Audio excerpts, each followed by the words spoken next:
అవు బుజ్జి, మీరు ఎప్పుడు ఇట్లా ఇద్దరిద్దరు కలిసి తిరిగితే నేను ప్రపోజ్ ఎట్లా చేస్తానే? అంటే నీకోసం దాన్ని ఒంటరిగా తిరగమంటావా? నువ్వోతివే. నేను దాని ఫ్రెండ్ని. ఈ కారం తప్పినోడు దుకాణం పెడితే అచ్చే గిరాక్ కూడా అటే పోయిందట.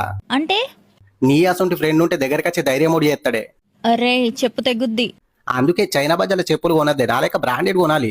అబ్బా నువ్వెక్కడ కొంటావు మరి? మన మెట్పేళ్ళ సాయికృష్ణ థియేటర్ దగ్గరనే.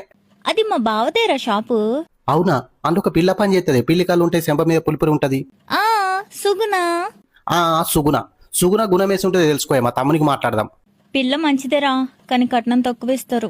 పైసలదేముంది, కుక్కని కొడితే రాలుతాయి. నువ్వు పిల్ల గురించి తెలుసుకో. అబ్బా మా బావకు తెలిస్తే తిడుతాడు. భయంగల కోడి బజార్ల గుడ్డు పెట్టిందట. అంటే అంత భయం ఉన్నా అని మొన్న బుధారం నాడు సాయికృష్ణ థియేటర్లో సాయిగాంతో సమోసా ఎట్లా తిన్నవే? తింటే తింటివిగా నన్ను మూత కంటుకున్న తుమ్మురు నువ్వెందుకు తుడిచినవే? ప్లీజ్ రా. ప్లీజ్ రా. సీదా ఆడ సెట్ కిందకి పోయి 10 నిమిషాలు నిల్చో, నేను బుజ్జికి ప్రపోజ్ చేసి నెంబర్ ఎగుతా.